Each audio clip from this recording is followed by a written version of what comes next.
భరితులగుదురు, దుష్టుల గుడారము ఇక నిలవకపోవును. హల్లెలూయా.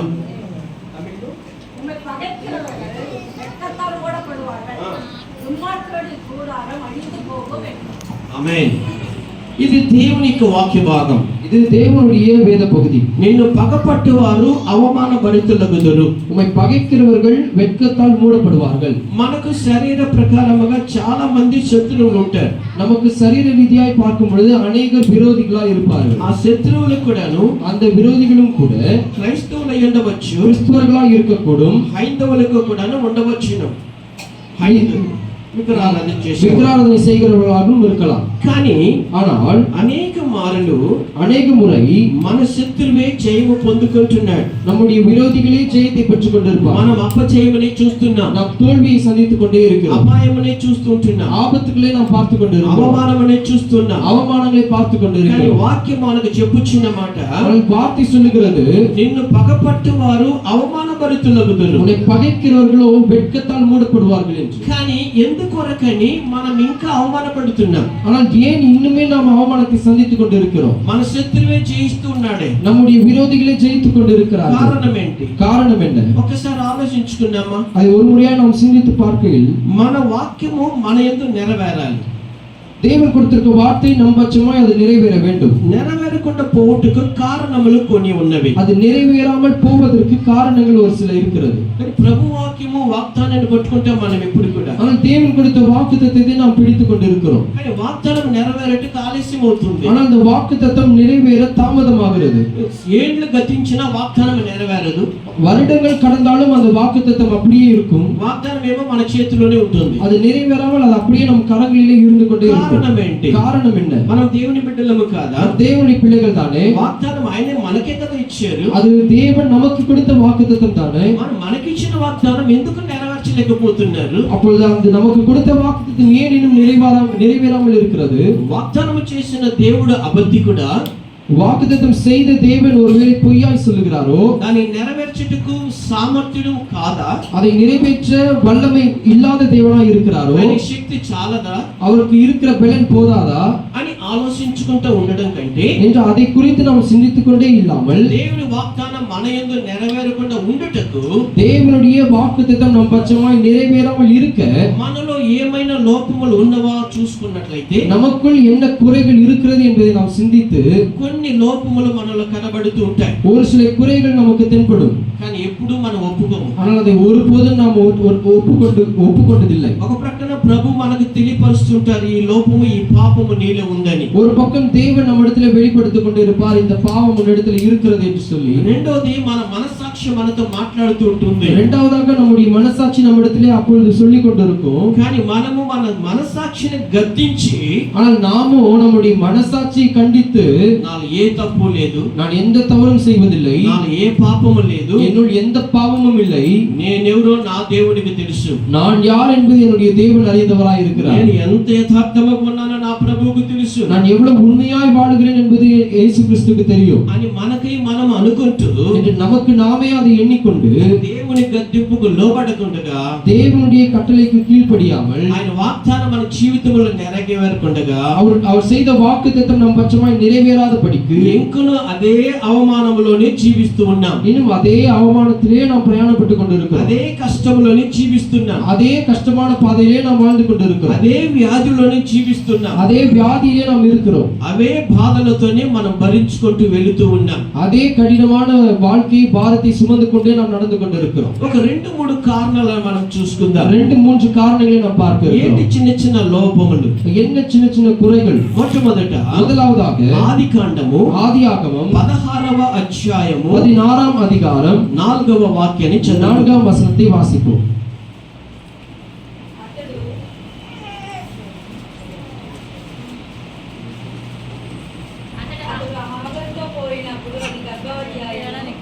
అది తాను గర్భవతి నైతిని తెలుసుకున్నప్పుడు దాని యజమానురాలు దాని దృష్టికి నీచమైన దాయను.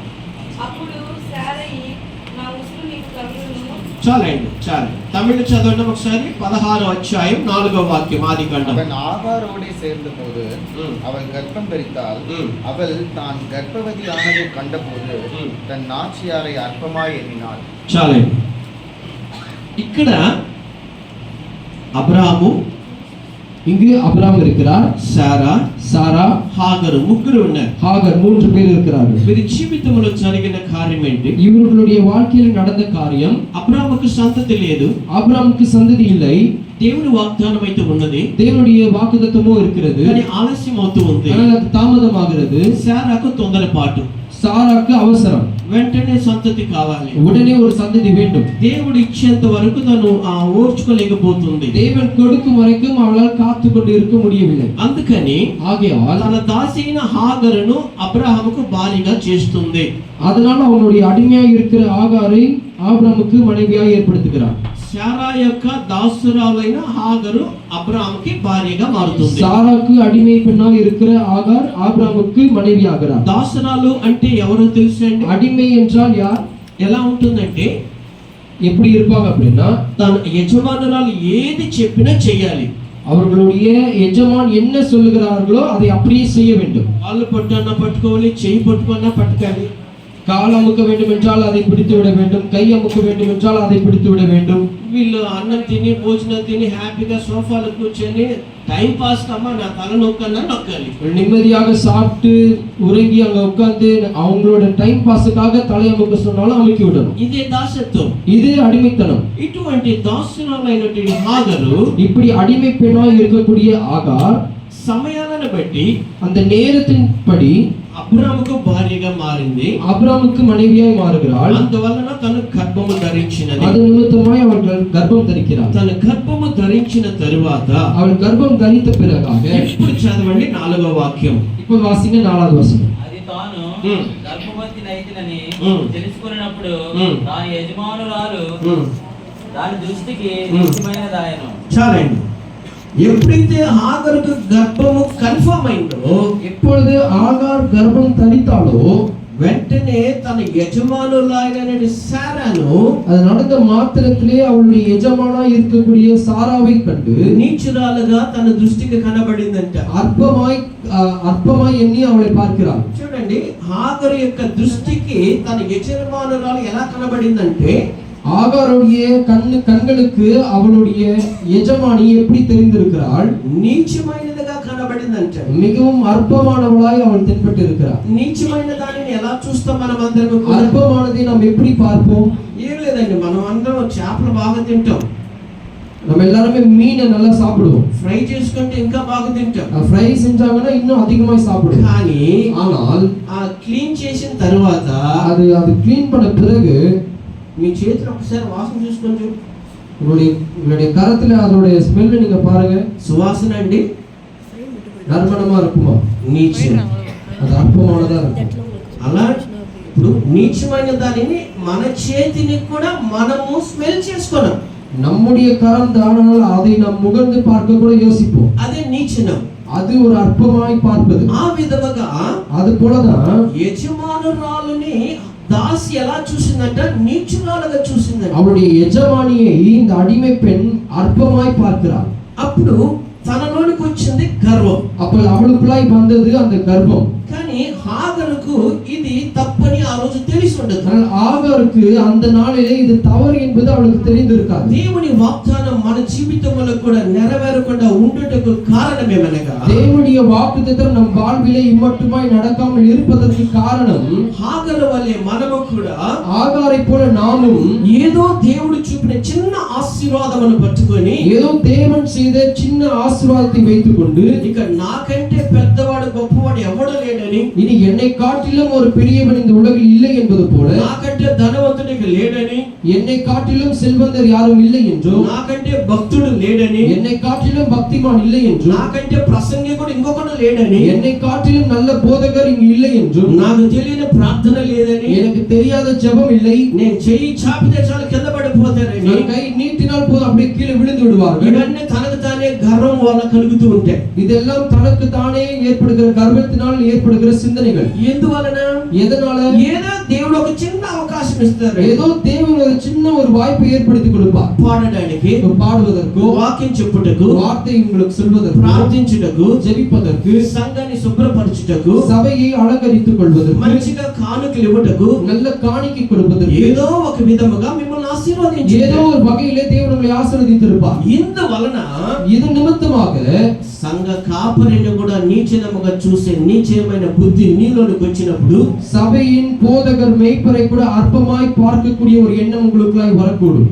అప్పుడు దేవుడు వాగ్దానమును నెరవేర్చడానికి ఆలోచిస్తూ ఉంటాడు. அப்பொழுது தேவன் அவர் செய்த வாக்குத்தத்தை நிறைவேற்ற அவர் காத்துக்கொண்டே இருப்பார். ఆయన హెచ్చించినప్పుడు, గణపరిచినప్పుడు, அவர் உயர்த்தும் பொழுது, அவர்களை கனப்படுத்தும் பொழுது, లోబడే గుణము నీలో ఉన్నట్లయితే, கீழ்ப்படிகிற குணம் உங்களிடத்தில் இருக்குமே என்றால், తగ్గింపు జీవితము నీలో ఉన్నట్లయితే, தாழ்மையாய் வாழக்கூடிய குணம் உங்களிடத்தில் இருக்குமே என்றால், ఆశీర్వాదములకు మేలుగా ఆశీర్వాదాన్ని చూస్తూనే ఉంటాం. ஆசீர்வாதத்துக்கு மேல் ஆசீர்வாதத்தை நீங்கள் கண்டுகொண்டே இருப்பீர்கள். నీ సంతతి దీవింపబడుతూనే ఉంటుంది. உங்களுடைய சந்ததியின் சந்ததி ஆசீர்வதிப்பதை நீங்கள் காண்பீர்கள். హల్లెలూయా. హల్లెలూయా. రెండవ కారణం చూద్దాం. இரண்டாவது காரணத்தை பார்க்க போகிறோம். అదే ఆదికాండములోని அதே ஆதியாகமம் 16వ అధ్యాయములో 16ஆம் அதிகாரத்தில் 7వ వాక్యాన్ని చదువుకుందాం. 7ஆம் வசனத்தை பார்க்கலாம்.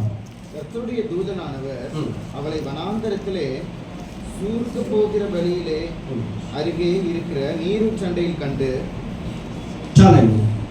తెలుగులో చదవండమ్మా. 7వ వాక్యం.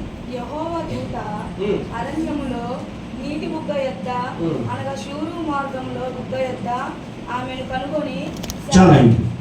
హాగరు ఆమె యొక్క గర్వము వలన ஆகார் அவளுக்கு ஏற்பட்ட அந்த கர்ப்பத்தின் நிமித்தமாக ఇంటి నుంచి త్రోసివేయబడినది. வீட்டிலிருந்து துரத்தி விடப்பட்டிருக்கிறாள். అరణ్యములో పడి వెళుతూ ఉంది. வனாந்திரத்திலே அவள் நடந்து கொண்டிருக்கிறாள். ఆ అరణ్యములో వెళుతూ ఉన్నప్పుడు வனாந்திரத்திலே அவள் நடந்து கொண்டு போகும் பொழுது దేవుడు ఆమెను సంధించిన స్థలం ఎక్కడనగా, தேவன் அவளை சந்திக்கிற இடம் எப்பேற்பட்டதா இருக்கிறது? ఒక నీటి బుగ్గ యొద్ద, ஒரு நீரூற்றண்டையிலே, నీటి బుగ్గ యొద్ద దేవుడు ఆమెను సంధించుచున్నారు. ஒரு நீரூற்றண்டையிலே தேவன் அவளை சந்திக்கிறார். ఆమెకు అక్కడ బుద్ధి చెప్పి, அவளுக்கு அந்த இடத்திலே தேவன் புத்தி சொல்லி, నీరు అనగా நீர் என்றால் దేవుని వాక్యము, தேவனுடைய வார்த்தை, దేవుని వాక్యము ద్వారా தேவனுடைய வார்த்தை நிமித்தமாய் దేవుడు హాగరును సంధించి, தேவன் ஆகாரை சந்தித்து, అమ్మా గర్భఫలం నేను నీకు ఇచ్చాను, அம்மா கர்ப்ப பலனை நான் உனக்கு கொடுத்திருக்கிறேன், నువ్వు ఇంటికి ఇల్లు, நீ வீட்டுக்கு கடந்து போ. సారా ఇక మీదట నీకు దాసత్వం చేస్తుందని ప్రభువు చెప్పలేదండి. சாரா இனி முதல் கொண்டு உனக்கு அடிமையா இருப்பாள் என்று அவர் சொல்லவில்லை.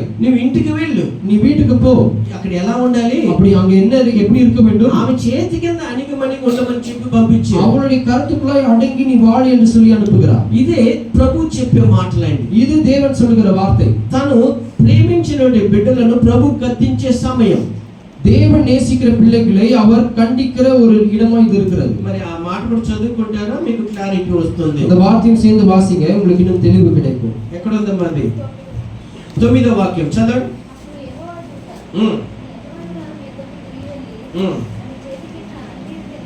ఆమె చేతి కింద అణిగి ఉండమని దానితో చెప్పాను. ఇక్కడ చూసారండి వాక్యం కూడా ఎలా రాస్తున్నారు. இங்க பாருங்க, அந்த வார்த்தை எப்படியா எழுதுகிறாங்க பாருங்க. నీవు ఇంటికి వెళ్ళి நீ வீட்டுக்கு போய் యజమానుల చేతి కింద అణిగి ఉండమని உன்னுடைய எஜமானி கரத்துக்கு கீழ் அடங்கி இரு என்று హాగరుతో చెప్పాను రాయలేదండి. ஆகார் இடத்திலே சொன்னார் என்று எழுதப்படவில்லை. దానితో చెప్పాను రాయబడి ఉంది. మా తమిళ్ ఏమని రాశారమ్మా? அப்பொழுது கர்த்தருடைய தூதனானவர், నీవు నాచారానికి తిరిగి పోయి அவள் கையின் கீழ் அடங்கி இரு என்றார். సో దానికి అంటే ఒక அதுக்கு అప్పుడు ఆ హాగర్ని ఎలా సంబోధిస్తున్నారండి ఇక్కడ? మర్యాద లేకుండా. தெலுங்கு அந்த வேதத்திலே நாம் பார்க்கும் பொழுது ஆகாரை அது என்று குறிப்பிட்டு பேசுகிறார். అప్పుడు అక్కడ కానీ ఆ మాటను దేవుని వాక్యమును విని, ஆனால் அந்த வார்த்தையை தேவனுடைய வார்த்தையை கேட்டு ఆ మాటకు లోబడి அந்த வார்த்தைக்கு கீழ்ப்படிந்து తిరిగి వెళుతున్నది అక్కడికి. திரும்பி வீட்டுக்கு கடந்து போகிறார். సారా ఇంటికి వెళ్ళినది. சாராவின் வீட்டுக்கு கடந்து போகிறார். ఇటువంటి బ్రతుకు, ఇటువంటి లోబడేతనం మనలో ఎంతమందికి ఉంది? இப்படி கீழ்ப்படிந்து வாழுகிற இந்த வாழ்க்கை, இந்த குணம் எத்தனை பேருக்கு இங்க இருக்கிறது? నీటి బుగ్గ యొక్క ఒకవేళ ఆ నీటి బుగ్గ ఆగరుకు కనబడింది. அந்த நீரூற்று ஒருவேளை ஆகாருக்கு அது தென்பட்டு விட்டது. నీరు అనగా దేవుని వాక్యం. நீர் என்றால் அது தேவனுடைய வார்த்தைக்கு ஒப்பாக இருக்கிறது. మనందరికి దేవుని వాక్యం ఎక్కడ దొరుకుతుందండి? நம்ம யாருக்கும் தேவனுடைய வார்த்தை எங்க கிடைக்கிறது? యూట్యూబ్ లో దొరుకుతుంది. யூடியூப்ல கிடைக்கிறது. అంతేనా? యూట్యూబ్ లో నీటి బొగ్గలు కాదండి. யூடியூப்ல வருகிற நீரூற்று இல்லை. దేవుడు నీ కొరకు నియమించి ఇచ్చిన సంఘములో చెప్పబడే మాటే నీకు నీటి బుగ్గ. தேவன் உங்களுக்காக ஏற்படுத்தி நியமித்து வைத்திருக்க சபையிலிருந்து உங்களுக்கு கிடைக்கிற வார்த்தை தான் அது தேவன் காட்டுகிற நீரூற்றாய் இருக்கிறது. అక్కడ ఆ నీటి బుగ్గ యొద్ద దేవుడు మిమ్మల్ని చూసి, அங்கு தேவன் காட்டுகிற நீரூற்று அண்டையிலே தேவன் உங்களை சந்தித்து మర్యాదకి వెళ్ళి ఆమె కింద దాసిగా ఉండు అని చెప్పినట్లయితే, மரியாதையாய் நீ திரும்பி போய் அவளிடத்திலே அடிமையா இரு என்று சொல்லி వచ్చే ఆదివారం வருகிற ஞாயிற்றுக்கிழமை పక్కనుండి చర్చికి వెళ్ళిపోతే பக்கத்துல இருக்க சபைக்கு போவது. ఇక్కడికి రారు ఇంకా. இங்கு வரமாட்டாங்க இனி. కానీ హాగర్ అయితే బుద్ధితో మాటలు విని మరలా ఇంటికి వెళ్ళిపోయింది. ஆனால் ఆగారో தெளிவாய் அந்த வார்த்தையை கேட்டு அப்படியே கீழ்ப்படிந்து அவள் வீட்டுக்கு திரும்பி போனாள். ఆమె వెళ్ళుట వలననే அவள் திரும்பி போனது நிமித்தமாக தான் సుఖముగా ప్రసవించగలిగినది. சுகமாய் அவள் பிரசவத்தை சந்திக்க முடிந்தது. హల్లెలూయా. హల్లెలూయా. కనుక దేవుని బిడ్డలారా, ஆகையால் தேவனுடைய பிள்ளைகளே, దేవుని వాక్కు మన యందు నెరవేరాలి అంటే, தேவனுடைய வார்த்தை நம்ம இடத்துல நிறைவேற வேண்டும் என்றால், శత్రువుకు ముందు మనం అవమానపడకుండా జయము పొందాలి అంటే, நம்முடைய விரோதிகளுக்கு முன்பதாக அவமானப்படாமல் நாம் ஜெயம் பெற வேண்டும் என்றால், దేవుని వార్తలకు లోబడిన వారై ఉండాలి. தேவனுடைய வார்த்தைக்கு கீழ்ப்படிந்தவர்களாய் நாம் இருக்க வேண்டும். ఆ దేవుని వార్తలు ఎక్కడ దేవుడు మాట్లాడారు? தேவனுடைய அந்த வார்த்தை எங்கு தேவன் பேசுகிறார்? అరణ్యంలో నీటి బుగ్గ యొద్ద, வனாந்திரத்திலே நீரூற்றண்டையிலே நின்று అనగా பேசுகிறார். నీ కొరకు నియమింపబడిన సంఘములో, என்றால் உனக்காய் தேவன் ஏற்படுத்தி கொடுத்திருக்க சபையிலே అక్కడ చెప్పబడిన మాటలు ఎవరు చెప్పినను సరే, அங்கு யார் நின்று அந்த வார்த்தையை சொன்னாலும் சரி, సేవకులైనను సరే, ஊழியக்காரராய் இருந்தாலும் சரி, వారి యొక్క విశ్వాసులైనా సరే, விசுவாசியாக இருந்தாலும் ఆ சரி, దినమందు దేవుని వాక్యము ఎవరి ద్వారా బోధింపబడినను, அந்த நாள் தேவனுடைய வார்த்தை யாரை கொண்டு போதிக்கப்படுகிறதோ ఆ యొక్క మాటకు లోబడినట్లయితే, அந்த வார்த்தைக்கு கீழ்ப்படிவீர்கள் என்றால் నిశ్చయముగా ఆ ప్రసవ దినములో ముగింపబడి సుఖమైన ప్రసవాన్ని ప్రసవించగలము. அந்த பிரசவ காலம் உங்களுக்கு சுகமாய் நடந்தேறி நீங்கள் சுகமாய் பெற்றெடுப்பீர்கள். అనగా దేవుడు మీకు ఇచ్చిన వాగ్దానమును నిశ్చయముగా మీరు చూసేదరు. என்றால் அதுக்கு எப்படி எதற்கு ஒப்பாய் இருக்கிறது என்றால் தேவனுடைய வார்த்தை அப்படியே உங்கள் வாழ்க்கையில் நிறைவேறும் என்பதற்கு. హల్లెలూయా. హల్లెలూయా. కానీ మనం ఏం చేస్తూ ఉంటామంటే, ஆனால் நாம் என்ன செய்து கொண்டிருக்கிறோம்? మళ్ళా ఇదే హాగరు చేసిన కార్యం ఇంకొకటి ఉందండి. இதே ஆகார் செய்த இன்னொரு காரியம் இருக்கிறது. 21వ అధ్యాయముకు రండి. ஆதியாகமம் 21ஆம் அதிகாரம் 17వ వాక్యాన్ని చదువుకుందాం. 17ஆம் வசனத்தை வாசிப்போம். தேவன் பிள்ளையின் சத்தத்தை கேட்டார். தேவதூதன் வானத்திலிருந்து ஆகாரை கூப்பிட்டு, ஆகாரே, உனக்கு என்ன சம்பவித்தது? பயப்படாதே, பிள்ளை இருக்கும் இடத்திலே தேவன் அவன் சத்தத்தை கேட்டார். కొనసాగించండి. நீ எழுந்து பிள்ளையை எடுத்து அவனை உன் கையினாலே பிடித்து கொண்டு போ, அவனை பெரிய ஜாதி ஆக்குவேன் என்றார். చాలు. హల్లెలూయా. 21:17 తెలుగులో చదవండి. దేవుడు ఆ చిన్నవాని మొరను వినెను. అప్పుడు దేవుని దూత ఆకాశం నుండి ఆగరును పిలిచి, ఆగరు, నీకేమి వచ్చినది? భయపడకము, ఆ చిన్నవాడు ఉన్న చోట దేవుడు వాని స్వరము విని ఉన్నాడు. నీవు లేచి ఆ చిన్నవాని లేవనెత్తి నీ చేత పట్టుకొనుము, వారిని గొప్ప జనముగా చేసిదనని ఆమెతో అనెను. 19 మాత్రం మరొకసారి చదవండి. మరియు దేవుడు ఆమె కన్నులు తెరిచినందున ఆమె నీళ్ళ ఊట చూచి వెళ్ళి ఆ తిత్తిని నీళ్లతో నింపి చిన్నవానికి త్రాగనిచ్చాను. చాలే. హల్లెలూయా. ప్రసవం అయిపోయిందండి. ప్రసవం అయిపోయిన తర్వాత మరలా తన బ్రతికి ఎలాగొచ్చింది? అరణ్యంలో పడిపోయింది. பிரசவம் முடிந்தது. அதன் பிறகாக மீண்டும் அவருடைய வாழ்க்கை எங்க இருக்கிறது என்றால் வனாந்திரத்தில் இருக்கிறது. ఎందుకు అరణ్యానికి మరలా వచ్చిందండి? ஏன் மீண்டும் வனாந்திரத்துக்கு வந்திருக்கிறாள்? ఈ స్టోరీ నేను ఆల్రెడీ చెప్పేశాను. இங்க நடந்த கதை நான் ஏற்கனவே சொல்லி இருக்கிறேன். కాబట్టి మరలా టైం వేస్ట్ చేయకుండా ఎలాగో అరణ్యానికి వచ్చేసారు ఇద్దరు. மீண்டும் அந்த நேரத்தை கிரயப்படுத்தாதபடிக்கு நான் வனாந்திரத்துக்கு வருகிறேன். హాగరు కుమారుడు ఇష్మాయేలు చావు బ్రతుకుల్లో ఉన్నాడు. ஆகாரின் குமாரன் இஸ்மாயில் இந்த மரண படுக்கையில் அங்கு இருக்கிறார். తను మరణించడం చూడచాలక அவன் மரிப்பதை பார்க்க முடியாமல் దూరముగా అతనిని చూసుకుంటూ నిలబడి ఏడుస్తా ఉంది హాగరు. தூரமாய் வந்து அவனை கண்டு அழுது கொண்டிருக்கிறாள் ஆகார். అక్కడ ఏడుస్తున్నప్పుడు హాగరుని సంధించిన దేవుడు அங்கு ஆகார் அழுவதை கண்டு தேவன் அவளை சந்திக்கிறார். ఆమె యొక్క కళ్ళు తెరిచిన వెంటనే அவருடைய கண்கள் திறந்த மாத்திரத்தில் అక్కడ చూసింది ఏంటంటే నీళ్ళ ఊటను చూసింది. அங்கு கண்டது என்னவென்றால் ஒரு நீரூற்றை காண்கிறார். నీళ్లు ముంచుకున్నట్టుకు తనకు ఒక తిత్తి ఉన్నది. அந்த நீரை அதை எடுப்பதற்கு அவளிடத்திலே ஒரு ஜாடி இருக்கிறது. ఇప్పుడు ఏముందండి, తన పక్కన ఏముంది? அவள் பக்கத்தில் என்ன இருக்கிறது? నీటి ఊట ఉంది. நீரூற்று இருக்கிறது. ముంచుకోవడానికి ఒక తిత్తి ఒకటి ఉంది. அதை எடுப்பதற்கு ஒரு ஜாடியும் இருக்கிறது. అన్ని ఉన్నాయి. எல்லாம் இருக்கிறது. బైబిల్ ఉంది, வேதம் இருக்கிறது, ప్రార్థించే సమయం ఉంది, ஜெபிக்க நேரம் இருக்கிறது. ఏది లేకపోయినా మీకు గుడి ఉంది. எதுவுமே இல்லை என்றாலும் உங்களுக்கு இந்த ஆலயம் இருக்கிறது. ఇవన్నీ ఉన్నను కూడా இவ்வளவு இருந்தும் சரி, సాతానుడు మీ కళ్ళు మూతవేయబడి ఉన్నందున பிசாசானவன் உங்கள் கண்களை மூடி இருப்பதனால, మీ హృదయాన్ని మూసేశాడు కనుక உங்கள் இருதயத்தை மூடி வைத்திருக்கிறதுனால ఆ గుడి కనపడలేదు, உங்களுக்கு சபை தெரியவில்லை, వాక్యము కనబడలేదు, வார்த்தை தெரியவில்லை, ప్రార్థన అంటే ఏంటో అసలు తెలియట్లేదు. ஜெபம் என்றால் என்ன என்று உங்களுக்கு கொஞ்சமும் தெரியாது இருக்கு. అన్ని నీ పక్కనే ఉన్నాయి. எல்லாம் உங்க பக்கத்திலே தான் இருக்கு. ఎప్పుడైతే ప్రభువును రక్షకుడిగా ఎంచుకున్నావో, எப்பொழுது தேவனை உங்களுடைய இரட்சகராக ஏற்றுக்கொண்டு இருக்கிறீர்களோ, ఇవన్నీ నీ ప్రక్కనే ఉన్నాయి. இவை அனைத்தும் உங்கள் பக்கமாக இருக்கிறது. కానీ ప్రభువు వాగ్దానం ఇంకా నెరవేరలేదండి. ஆனால் தேவனுடைய வாக்குத்தத்தம் இன்னும் நிறைவேறவில்லை. శత్రువే జయిస్తూ ఉన్నాడు. என்னுடைய விரோதியை ஜெயித்துக் கொண்டிருக்கிறார். ఎప్పుడు నేను అవమానమే పడుతున్నాను. அவமானத்தை மாத்திரமே நான் சந்தித்துக் కానీ கொண்டிருக்கிறேன். యోబులు చెప్పిన మాట అయితే, ஆனால் யோபில் சொல்லப்பட்ட வார்த்தையோ, నీ శత్రువు నిన్ను పగబట్టువారు உன்னை பகைக்கிறவர்கள் అవమానపడిపోతారు. வெட்கப்பட்டு மூடுவார்கள். కానీ అవమానపడలేదే, ஆனால் இன்னும் அவமானப்படவில்லை. నేనే అవమానపడుతున్నా. நான் தான் இன்னும் அவமானப்பட்டுக் கொண்டிருக்கிறேன். కారణం ఏంటి? காரணம் என்ன? మన చుట్టూ నీటి ఊట ఉంది. நம் பக்கத்திலே நீரூற்று இருக்கிறது. వాటిని ముంచుకో తాగగలిగినటువంటి మన యొక్క తిత్తి ఒకటి చేతిలో ఉంది. அதை அப்படியே எடுத்து குடிப்பதற்கு நம்மிடத்தில் பாத்திரம் இருக்கிறது. కానీ హాగరు చేయుచున్న కారణం ఏంటి? ఇక్కడ ஆனால் ஆகார் செய்கிற காரியம் என்ன? నా కుమారుడు చనిపోతాడు, என்னுடைய குமாரன் மரிக்க போகிறார். వాడు చావు నేను ఇక చూడలేను. அவன் மரிப்பதை என்னால் பார்க்க முடியாது. తనకున్న సమస్య ఏంటి?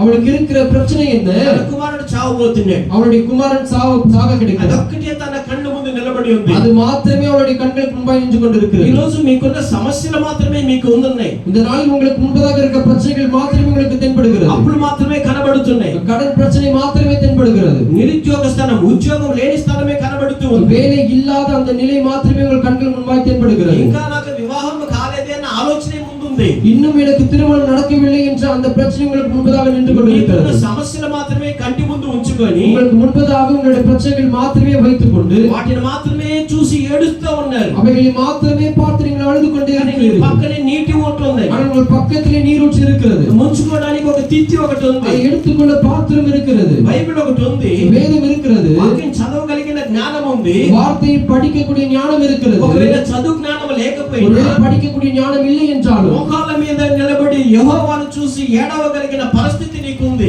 முழங்காலிலே நின்று தேவனிடத்திலே விண்ணப்பம் செய்யக்கூடிய ஜெபத்தின் வீரம் உங்களிடத்தில் இருக்கிறது. ఇవన్నీ విడిచిపెట్టి இவை அனைத்தும் விட்டு నీ సమస్యలను మాత్రం ఎదురించుకొని ఏడుస్తూ ఉంటే பிரச்சனைகளை மாத்திரமே உங்களுக்கு முன்பதாக வைத்து அழுது கொண்டே இருப்பீர்கள் ఏడుస్తూనే என்றால் ఉంటావు. நீங்கள் அழுது கொண்டே இருக்க వాడు போகிறீர்கள். చావడు அவன் மறிக்க போவதுமில்லை.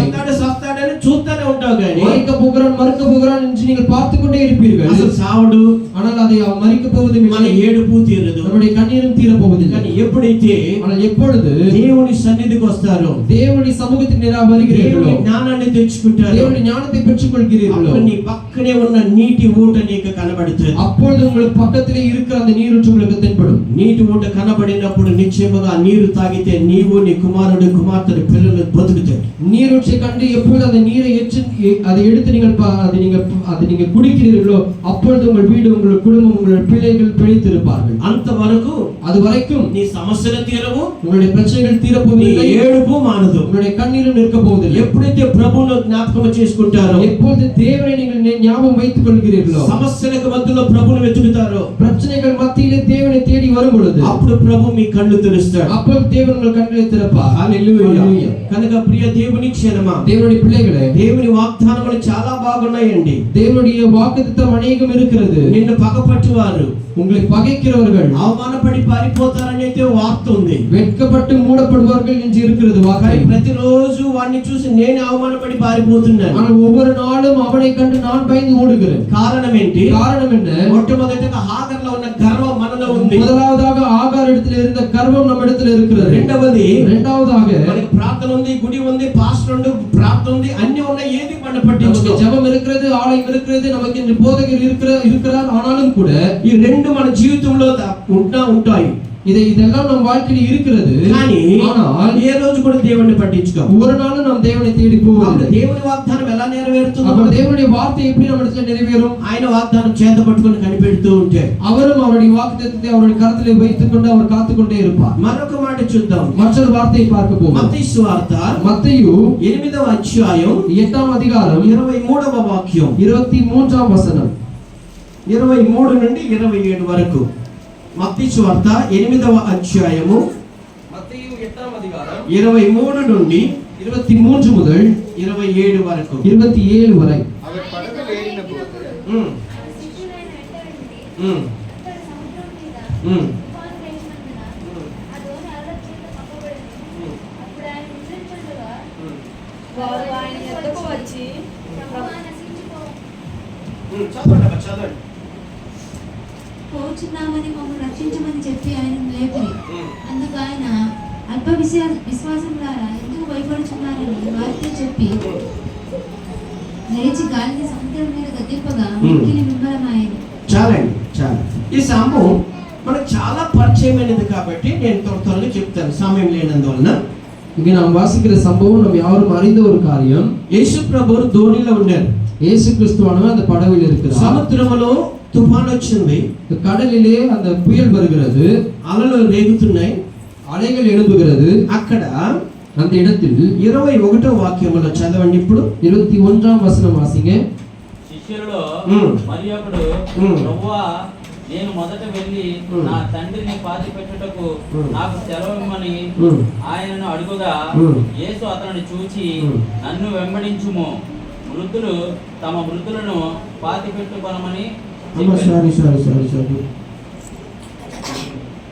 23 కదా. ఎస్, 23 చదవండి. మీరు 26వ వాక్యాన్ని చదవండి నేరుగా. అందుకు ఆయన ఆయన అల్ప విశ్వాసులారా ఆ. ఎందుకు భయపడుతున్నారని ఉమ్. వారితో చెప్పి ఉమ్. లేచి ఉమ్. గాలిని సముద్రమును గద్దింపగా మిక్కిలి నిమ్మలమాయెను. చాలండి. ఇక్కడ ఈ మాట యేసు ప్రభు వారు ఎవరితో చెప్తున్నారు? இங்கே இந்த வார்த்தை இயேசு கிறிஸ்துவானவர் யாரிடத்திலே சொல்லுகிறார்? శిష్యులతో చెప్తున్నారు. அவருடைய சீஷர்களிடத்திலே அவர் சொல்லுகிற வார்த்தை இது. ఎలా సంబోధిస్తున్నారు? எப்படி அவர் அணுகுகிறார்? అల్ప విశ్వాసులారా అని పిలుస్తున్నాడు. அல்ப விசுவாசிகளே என்று சொல்லி அழைக்கிறார். యేసు ప్రభువుతో ఉన్న 12 మంది శిష్యులను இயேசு கிறிஸ்துவின் இடத்திலே இருந்த அந்த 12 சீஷர்களும் డైరెక్ట్ గా యేసు ప్రభు అండి. డైరెక్ట్ గా యేసు ప్రభువే. அவர் நேரடியாக இயேசு கிறிஸ்து தான். ఆయనతోనే తిరిగిన శిష్యులు, அவரோடு கூடவே சுற்றி திரிந்த சீஷர்கள். వాళ్ళని చూసి அவர்களை பார்த்து ఆయన అల్ప విశ్వాసులారా అని పిలుస్తున్నారు. அல்ப விசுவாசிகளே என்று அழைக்கிறார். మరి కేవలం ఆయన చేత నియమింపబడిన ఈ పాస్టర్ కూడా ఉన్న వాళ్ళని ఏమని పిలుస్తాడు? அப்பொழுது யோசித்து பாருங்க, கேவலம் அவரால் நியமிக்கப்பட்ட இந்த ஒரு சிறு போதகரை இவர்கள் எப்படியாய் பார்ப்பார்கள் என்று. ఈ బోధకులు కూడా ఉన్న వాళ్ళని ఆయన ఎలా పిలుస్తాడు? இந்த போதகர்கள் கூட இருக்கிறவர்களை அவர் எப்படி அழைப்பாரோ? యేసు ప్రభుతో ఉన్న వాళ్ళనే అల్ప విశ్వాసులారా అని. இயேசு கிறிஸ்துவோட கூடவே இருக்கிறவர்களே அவர் அற்ப விசுவாசிகள் என்று அழைக்கிறார். ఏదో ఆయన దయ వలన నేను సేవకుడిగా నియమింపబడ్డాను. ஏதோ அவருடைய கிருபை நிமித்தமாய் நான் இங்கு போதகராய் நின்று கொண்டிருக்கிறேன். అప్పుడు యేసుతో ఉన్న వాళ్ళే అల్ప విశ్వాసులైతే இயேசுவோடு இருந்தவர்களே அற்ப விசுவாசிகள் என்றால் నాతో ఉన్న వాళ్ళు ఏ విశ్వాసులై ఉంటారో? என்னோடு கூட இருப்பவர்கள் என்ன விசுவாசிகளா இருப்பார்களோ? మైనస్ డిగ్రీలో పోతాము, மைனஸ்ல போய் கொண்டிருப்போம். అయినా కూడా ஆனாலும் கூட జరిగిన సంభవం ఏంటి? நடக்கிற சம்பவம் என்ன? యేసు ప్రభు వారు ఉన్నారు, இயேசு கிறிஸ்து இருக்கிறார். కానీ వారు వెళుతున్నటువంటి సముద్రం మీద అలలు ఉన్నాయి, తుఫాన్ వచ్చింది. ஆனால் அவர்கள் பிரயாணப்பட்டு போகிற அந்த கடலிலே புயல் இருக்கிறது, அலைகள் எழும்பி வந்து கொண்டிருக்கிறது. అక్కడ యేసు ప్రభు వారు మరి ఒకడు அங்க 23లో தமிழ்ல படிங்கமா 23. அவர் படவிலே ஏறின போது அவருடைய சீஷர்கள் அவருக்கு பின் சென்று ஏறினார்கள். அப்பொழுது படகு அலைகளினாலே மூடப்பட்டதாய் கடலில் பெருங்காற்று உண்டாயிற்று. அவரோ நித்திரையாய் இருந்தார். మరి ఒకడైనా ఉంది కదా తెలుగులో, అది ఏమొచ్చినమ్మా? అది 23.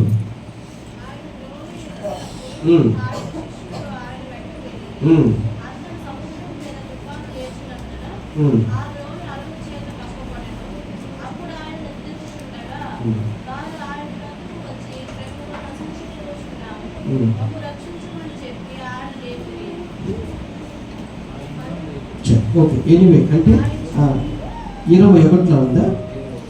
Very good. 21వ వచనమమ్మ. 21. శిష్యులలో మరియొకడు, ప్రభువా, నేను మొదట వెళ్ళి నా తండ్రిని పాతిపెట్టుటకు నాకు సెలవిమ్మని ఆయనను అడగగా, యేసు అతనిని చూచి, నన్ను వెంబడించుము, మృతులు తమ మృతులను పాతిపెట్టుకొననిమ్మని చెప్పెను. ఓకే, మరి దీని కొరకు మనం సమయం వేస్ట్ చేయొద్దు. నేను చెప్పాను కదమ్మా, యెహోవాయే నాకు ఆధారము కనుక నేను పండుకొని నిద్రపోయి మేలుకొనేదెను. కీర్తనల గ్రంథములో వాక్యం చూపించాం. అదే ఈ రోజు జరుగుతుంది. అక్కడ ఆ ధోనిని యేసు ప్రభు వారు మరొక శిష్యుడు లేపుతున్నాడు. அந்த படகிலே வேறொரு சீஷர் வந்து எழுப்புகிறார். ఆయన లేచిన వెంటనే அவர் எழுப்பின மாத்திரத்தில் అక్కడ ఉన్నటువంటి గాలిని గద్దించారు. அங்கு இருக்கிற அந்த காற்றை கண்டித்திருக்க வேண்டும். ఒకవేళ యేసు ప్రభువును లేపకుండా ఉన్నట్లయితే, ஒருவேளை இயேசு கிறிஸ்துவை எழுப்பாமல் இருந்தால் వాళ్ళు మునిగిపోయి ఉంటారు. அவர்கள் மூழ்கி போயிருப்பார்கள். వారు మాత్రమే కాదు, அவர்கள் మాత్రமில்லை, వాళ్ళతో పాటు యేసు ప్రభువును కూడా ముంచుకొని వెళ్ళిపోయి ఉంటారు. அவர்களோடு கூட இயேசு கிறிஸ்துவையும் மூழ்கடித்திருப்பார்கள். అనగా என்றால் మీకున్న సమస్యల మధ్యలో, உங்களுக்கு இருக்கிற பிரச்சனைகள் மத்தியிலே యేసు ప్రభు మీతో ఉన్నారన్నది మరిచినట్లయితే, இயேசு கிறிஸ்துவானவர் உங்களோடு கூட இருக்கிறார் என்பதை மறந்து మీకున్న విశ్వాసం మరీ తగ్గిపోయి உங்களுக்குள் இருக்கிற விசுவாசம் இன்னும் குறைந்து అవిశ్వాసులుగా మారుతారే కానీ அவிசுவாசிகளாய் மாறுவீர்களே தவிர, యేసు ప్రభువును ఎప్పుడైతే మీరు లేపుతారో, இயேசு கிறிஸ்துவை எப்பொழுது நீங்கள் எழுப்புகிறீர்களோ, ఎప్పుడైతే ఆయనను వెతుకుతారో, எப்பொழுது அவரை பின்பற்றி தொடர்கிறீர்களோ, అప్పుడు మీ జీవితంలో ఉన్నటువంటి తుఫానులు ఆయన గద్దించగలిగిన దేవుడు. அப்பொழுது உங்கள் வாழ்க்கையில் இருக்கிற புயலை அதட்ட தேவன் வல்லவராய் இருக்கிறார். వెంటనే గాలిని గద్దించగలిగిన దేవుడు. உடனே அந்த காற்றை அதட்ட தேவன் சித்தமாய் இருக்கிறார். సముద్రము, గాలి, తుఫాను ఏదైనా కూడా ఆయన మాటకు లోబడగలిగినది. சமுத்திரம், காற்று, புயல் எதுவாக இருந்தாலும் அவருடைய கட்டளைக்கு கீழ்ப்படியும். அது ఇదే వాగ్దానమే ప్రభు మన యొక్క సంఘములో నెరవేర్చున్నారు. இதே வாக்குத்தத்தத்தை தேவன் நம்முடைய சபையிலே நிறைவேற்றி இருக்கிறார். ఆయన గాలిని గద్దించినందువలన, அவர் காற்றை அதட்டினது நிமித்தமாக, వర్షమును ఆపినందువలన, மழையை நிறுத்தியதன் நிமித்தமாக గీతారాధన జయముగా జరిగినది. கீதாராதனை ஜெயமாய் நடந்தேறியது. దీనికి ఆయన శిష్యులమైన మనం అందరము ప్రార్థించున్నాం. அதற்கு அவருடைய சீஷராய் இருந்த நாம் யாவரும் యేసు ஜெபித்திருக்கிறோம். ప్రభువును తట్టి లేపేమండి. இயேசு கிறிஸ்துவை தட்டி எழுப்பி ఆయన இருக்கிறோம். నిద్రపోనివ్వకుండా அவரை நித்திரை போக செய்யாதபடிக்கு ఈ సంఘములో ఉన్న ప్రతి వారు ఆయనను మేలుకొని లేపి ఉంటారు. இந்த சபையில் இருக்க யாவரும் அவரை தட்டி எழுப்பி இருக்கிறோம். గీతారాధన కొరకు ప్రార్థించి ఉంటారు. கீதாராதனைக்காக நம்ம ஜெபித்து இருக்கிறோம். వెంటనే ఆయన లేచారు. உடனே அவர் எழுந்திருக்கிறார். వర్షాన్ని ఆపారు. மழையை நிறுத்தினார். గీతారాధన జరిగినది. கீதாராதனை நடந்தது. హల్లెలూయా. హల్లెలూయా. దేవునికి స్తోత్రం. தேவனுக்கு மகிமை. కనుక ప్రియ దేవుని జనమా, தேவனுடைய பிள்ளைகளே, దేవుని వాగ్దానం మనలో నెరవేరకుండా పోవుటకు కారణం, தேவனுடைய வாக்குத்தத்தம் நம் வாழ்வில் நடைபெறாமல் போவதற்கு காரணம், ఆగర్ యొక్క తలకెక్కిన గర్వం ఒకటి, ஆகாருக்கு தலையில் ஏறிய கர்வம் ஒன்று, రెండవది இரண்டாவதாக తన చుట్టూ ఉన్నటువంటి ఆలయమును, వాక్యమును, ప్రార్థనను మర్చిపోవటం, அவரை சுற்றி இருந்த ஆலயம், தேவனுடைய வார்த்தை அவற்றை மறந்து, మూడవది மூன்றாவது ఈ శిష్యుల వలె சீஷர்களைப் போல అల్ప విశ్వాసము కలిగిన వారు ఉండుట వలన, அற்ப விசுவாசம் கொண்டவர்களாய் இருப்பது நிமித்தமாக, అందుకే సముద్రములో గాలి తుఫాను రేగినది. இந்த கடலிலே அந்த புயல் காற்று வருகிறது.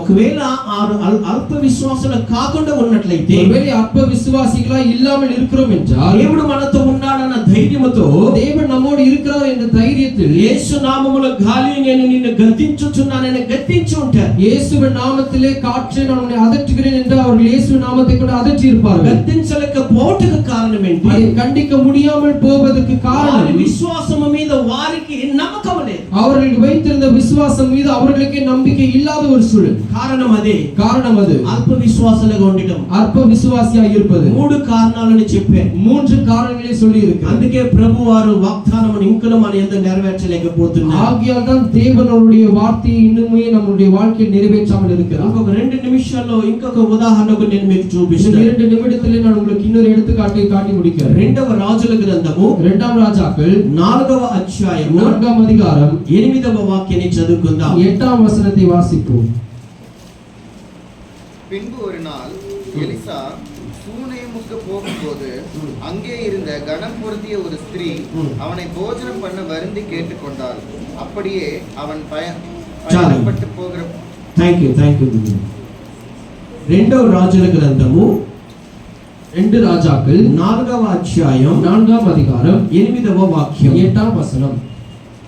ఒక దినమందు ఆ. ఎలీషా షునేము పట్టణమునకు పోగా అచ్చట గనురాలైన ఒక స్త్రీ భోజనంకు రమ్మని అతనిని బలవంతం చేశాను. చాలండి. ఈ వాక్యములో ఇవన్నీ బాగా పరిచయమైన వాక్యములే కనుక నేను అక్కడక్కడ కట్ చేస్తున్నాను వాక్యాలు. நமக்கு தெரிந்த வசனங்களா இருக்கிறது. కానీ ఆ స్త్రీని ఎలా సంబోధించుచున్నారు? இந்த பெண்ணை எப்படியாய் அவர்கள் பார்க்கிறார்கள்? ఆగరును సంబోధించినప్పుడు దానిని అన్నారు. அந்த ஆகாரை கண்ட பொழுது அது என்று குறிப்பிடுகிறார்கள். ఇక్కడ ఈ సురభిరాలని చెప్పినప్పుడు ஆனால் இங்கு இந்த ஸ்திரீயை பார்க்கும் பொழுது కనురాలైన స్త్రీ, கணம் பொருந்திய ஸ்திரீ என்று குறிப்பிடுகிறார்கள். అడ్రస్ ఎలా ఉంది? அவர்கள் குறிப்பிடுகிறது எப்படியாய் குறிப்பிடுகிறார்கள்? కనురాలుగా ఉన్నది. கணம் பொருந்தி அவர்கள் அழைக்கிறார்கள். ఈ జీవితంలో జరిగిన సంభవం ఏమనగా அவர்கள் வாழ்க்கையில் நடந்த காரியம் என்ன? తనకు గర్భఫలం లేనిదై ఉన్నది. அவர்களுக்கு கர்ப்பத்தின் கனி இல்லாதவர்களாக இருந்தார்கள். కానీ ఆ ఊరికి వచ్చుచూ వెలుచున్న ఎలీషాను చూసినప్పుడు, ஆனால் அந்த ஊருக்கு வந்து போகிற எலிசாவை கண்டு ఆయన మంచి దేవుని భక్తుడని, அவர் நல்ல தேவனுடைய భక్తిమాన్ பக்திமான் என்று కనుక అతని మీద ఉన్నటువంటి ఆ విశ్వాసము భక్తి వలన அவர் மீது இருந்த அந்த பயபக்தி நிமித்தமாக వారింట్లో తనకంటూ ఒక గదిని సిద్ధపరిచారు. அவர்களுக்கென்று ஒரு இடத்தை அந்த வீட்டிலே உண்டாக்குகிறார். ఎలీషా కంటూ ఒక గది, எலிசாக்கென்று ஒரு அறை.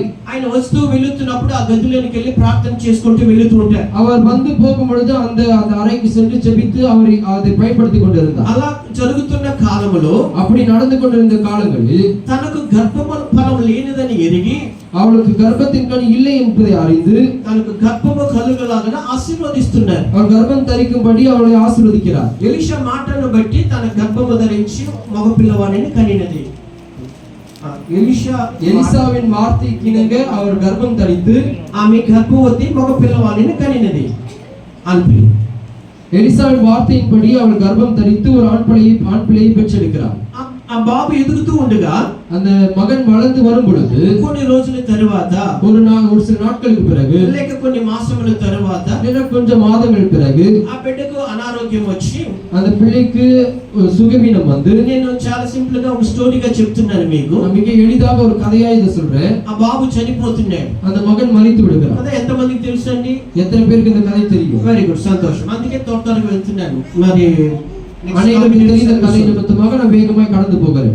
అప్పుడు చనిపోయినప్పుడు, அது மரித்த பிறகு, చనిపోయిన వెంటనే மரித்தவுடனே ఆ స్త్రీ చేసిన కార్యం ఏంటంటే, பெண் செய்த காரியம் என்ன? వెంటనే ఆ శవమ దగ్గర కూర్చొని ఏడవలేదు. உடனே அந்த மரித்த சடலத்தின் முன்பாக உட்கார்ந்து அவன் அழவில்லை. మధ్యలో ఒక చిన్న ఉదాహరణ చెప్తాను. நடுவில் நான் ஒரு எடுத்துக்காட்டு சொல்றேன். అంటే నేను కళ్ళ చెవులార విన్నటువంటి కథలు ఎగ్జాంపుల్ చెప్తున్నాను. இதை காதால் கேட்ட ஒரு சில காரியங்களை நான் உங்களுக்கு சொல்றேன். మీకు అందరికి ఫిన్నెల్ గారు బాగా తెలుసు. நீங்கள் யாவரும் ஃபின்னி ஜோசப் ஐயா அவர்களை தெரிந்தவர்களாக இருக்கிறீங்க. ఆయన భార్య పేరు ఫీబీ జోసెఫ్. அவருடைய மனைவி பேரு ஃபீபி ஜோசப். వాళ్ళ నాన్నగారు పరంజ్యోతి గారు. அவர்களுடைய தகப்பனார் பரஞ்சோதி அவர். పరంజ్యోతి గారు ఎంతమందికి తెలుసు అండి? எத்தனை பேருக்கு பரஞ்சோதி ஐயா தெரியும்? ఐపీసీ యొక్క స్థాపకుడు ఆయన.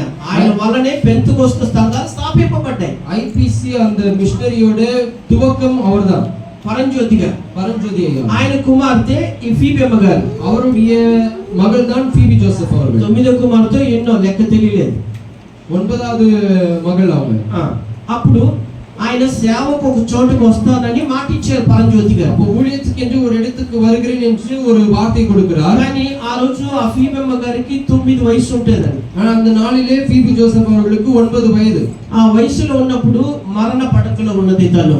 அந்த వయது இருக்கும் பொழுது மரண படுக்கையிலே அவர் இருக்கிறார். జాగ్రత్తగా గమనించండి. நன்றாக கவனிங்க. మన జీవితంలో మనం ఏం చేస్తున్నాం? நம்முடைய வாழ்க்கையை நாம் என்ன செய்து கொண்டிருக்கிறோம்? కానీ పరంజ్యోతి గారు ఈ దినం వరకు తరతరములు సుమారు 4-5 తరముల వరకు దీవించబడ్డారంటే కారణం ఏంటంటే, பரஞ்சோதி ஐயா அவர்கள் சந்ததி சந்ததியாய் ஆசீர்வதிக்கப்பட்டிருக்கிறார் என்றால் காரணத்தை சொல்றேன் கேளுங்க. 9 ఏళ్ల పాప మరణ పడకలో ఉంది. 9 வயது மகள் மரண படுக்கையில் இருக்கிறார். భార్య చెప్తుంది, అయ్యా అమ్మాయి చనిపోతుంది. மனைவி சொல்றாங்க, ஐயா பிள்ளை மரிக்க போகிறாள். అప్పుడు ఆయన చెప్పిన మాట ఏంటంటే, அப்ப அவர் சொல்லுகிற வார்த்தை, అమ్మ నేను సేవకు వెళ్ళాలి, அம்மா நான் ஊழியத்துக்கு போக ఈ வேண்டும், సమయానికి వస్తానని చెప్పి இந்த நேரத்துக்கு வருகிறேன் என்று నేను சொல்லிவிட்டேன். సేవకు వెళ్తున్నాను, நான் ஊழியத்துக்கு போகிறேன். నేను తిరిగి వచ్చే లోపల நான் திரும்பி வரும் பொழுது చనిపోయిందంటే மரித்து விட்டால் என்றால் ఆ చెట్టు కింద పాతి పెట్టు, இதோ அந்த செடிக்கு கீழே அவளை புதைத்து விடுங்கள் என்று. లేదా అనారోగ్యంతో ఉన్నట్లయితే அதே சுகவீனத்திலே இருக்கிறாள் என்றால் వచ్చిన తర్వాత మన ఇద్దరు ప్రార్థన చేద్దాం, బతుకుతుంది. வந்த பிறகு நாம் 2 பேரும் சேர்ந்து ஜெபிப்போம், அவள் பிழைப்பாள் என்று. ఈ మాట ఎంతమంది చెప్పగలరు? இந்த வார்த்தை எத்தனை பேரால் சொல்ல முடியும்?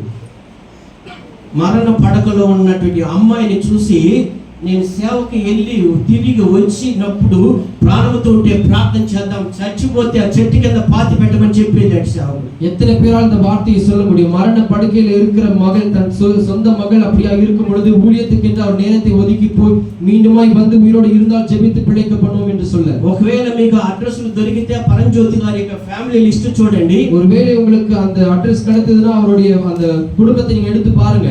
4-5 తరముల వారు ఈ రోజు వరకు కూడాను సేవలోనే ఉన్నారు. అందరూ 4-5 சந்ததியாருக்கு அவர்கள் இன்னும் ஊழியத்திலே இருக்கிறார்கள். మన ఇంట్లో ఏమీ లేదండి, நம்முடைய வீட்டிலே வேற ஒன்றுமில்லை. ఒక్క బంధువు వస్తే చాలు, ஒரு உறவினர் வந்தா போதும். 4 ఆదివారంలో సంఘానికి 4 ஞாயிற்றுக்கிழமை சபைக்கு வர மாட்டோம். ఇంకా ఇటువంటి మరణ పడకలు వస్తే మనం ఏమవుతాం? இன்னும் இப்படி மரண படுக்கைலாம் வந்துருச்சுன்னா அவ்வளவுதான். ఇంటి చుట్టూ కూర్చొని గుమ్మి కొట్టుకోవడం, சுத்தி உட்கார்ந்து ఏదో ఒకటి చేసుకోవడం, என்ன வேணா பண்ணலாம்.